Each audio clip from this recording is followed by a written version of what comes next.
welcome back to Lex Reads. So in today's video, we are doing Black male authors, but Black male authors that I classify as unknown. You guys know I love to say unsung, which they're just not celebrated enough, or they just don't get the appreciation, you know what I mean? They're not splashed everywhere. One of my goals for this year and even the previous years is I really wanted to read more male authors. You guys know I always tend to gravitate towards women. That's just what it is. But I have read some books by Black male authors that I have really enjoyed, and I want to share a couple with you. So yeah, let's just get started. So the first is James Weldon Johnson, the autobiography of an ex-colored man. James Weldon Johnson, he is known, first of all, he's from the Harlem Renaissance. And he actually was a composer. You guys know Lift Up Your Voice and Sing. He co-wrote that with his brother, and that's like the Black national anthem. It was published anonymously in 1912, but it got a resurgence and it was reissued during 1920s, and that's like during the Harlem Renaissance, because it talks about colorism. It talks about obviously racism, but the main thing I would say is colorism. And in the Harlem Renaissance, that was a main topic. This is one of these books where, like, when you even give the synopsis, you can kind of give it away. So it's just about a young man you see from childhood all the way to adulthood. That's all, but very, very good. Next is, oh my goodness, I just recently finished this book and I am still over the moon. Daniel Black, Don't Cry for Me. This is my second book by him. I first read Perfect Peace and was just flabbergasted. He has 1, 2, 3, 4, 5, 6, 7. He has 8 books. But Perfect Peace really put him on the map. Stories are not like anyone else's. His subject matters are not like anyone else's. You have a dying man in this book. You have a dying man named Jacob who is writing letters to his son because he now realizes that how he raised his son and how he dealt with just his relationship with his son was just horrible. And his son Isaac is a homosexual. He just couldn't get down with that. It bothered him. And you see, but he writes letters and tells Isaac about his life and everything that he did wrong, that he did right. Y'all gotta read Daniel Black. Please read Daniel Black. Next is Henry Dumas, and this is Goodbye Sweetwater. These are short stories and I believe poetry. Now, Henry Dumas was put on the map because of Toni Morrison, but Henry's life was extremely tragic because he was misidentified and was shot and killed by white police officers, and he was only about 39 years old. Became known of him after his death, and that was because of Toni Morrison. His writing, again, is like no other, and actually he was 30, and actually he was 33 when he was murdered in 1968. And in this collection, it does have some poetry, a excerpt of his novel, of one of his novels, so yes. Next is a man named Sutton E. Griggs, and he's from like the 1900s. And when I tell you no one knows about him at all, I became aware of him last year. Not only was he an author, but he also was a minister, and he founded the first Black church in Texas. No, he founded the first Black school in Texas and a first Black newspaper in Texas. So he was a pioneer. Because he is from the 1900s, he's going to talk about race. Main protagonists, they're mainly men. Now I actually got these editions from Amazon. One thing that I hate is the font is just horrible. But the reason why, like, look at this, y'all.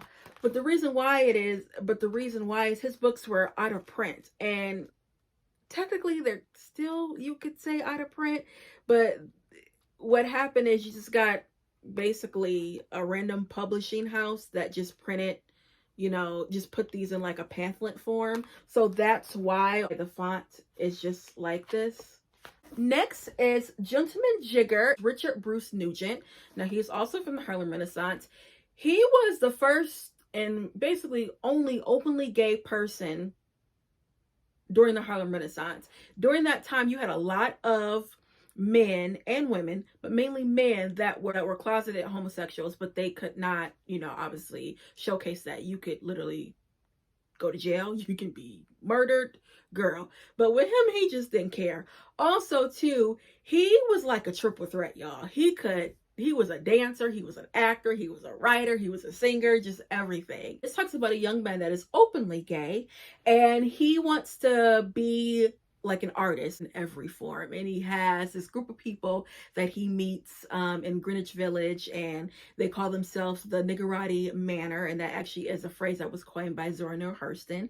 And you just basically see how his life is, like I said, as an artist, and you see all the other, starving artists want to make it big. It's also his artwork on this cover. Next is When Washington Was in Vogue by Edward Christopher Williams.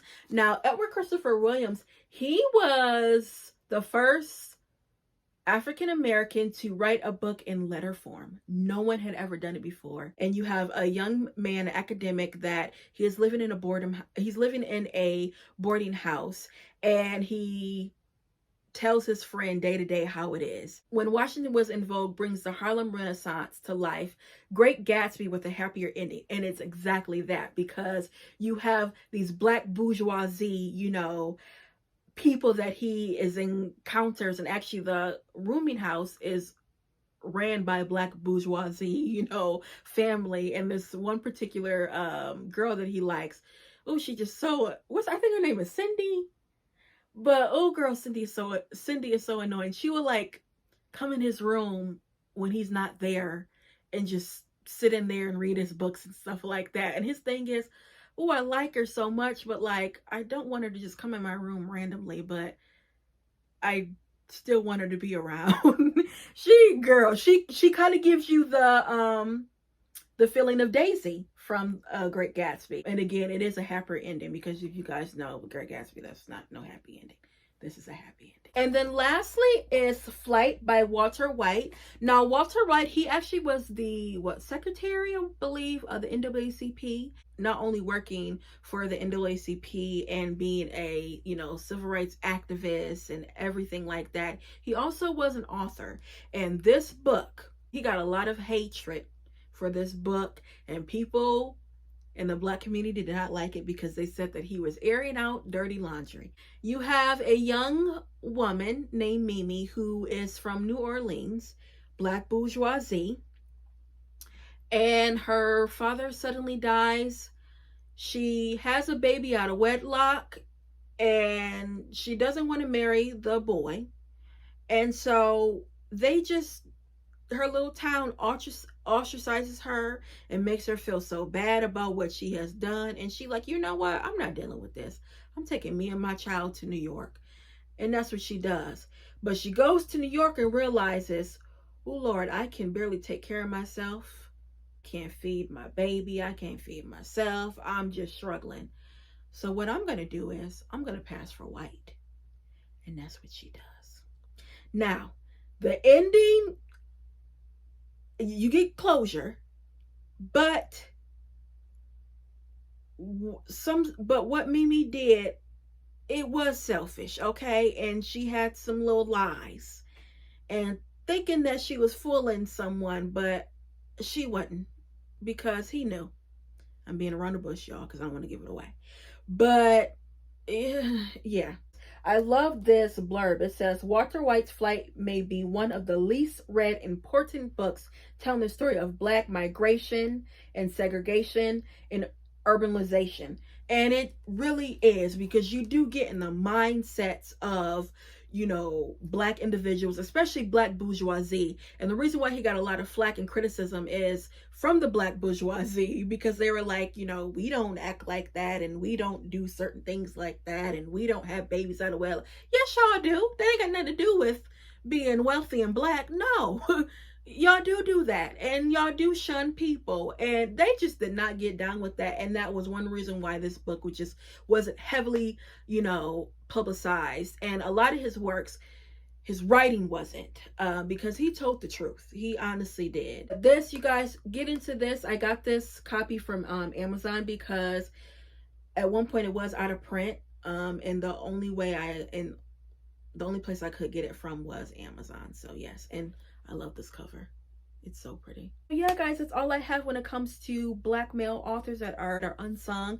This will probably be part 1 because I do have some more that I do want to talk about. I just kind of scratched the surface a little bit. I want to overwhelm you guys, but I would say this is a good, solid group of Black male authors that are not well known, that don't get the praise and recognition. And again, this is only part 1. So we are going to dive in more in the future, okay? So yeah, guys, that's all I have for you. I'll be back with more Black books. Bye.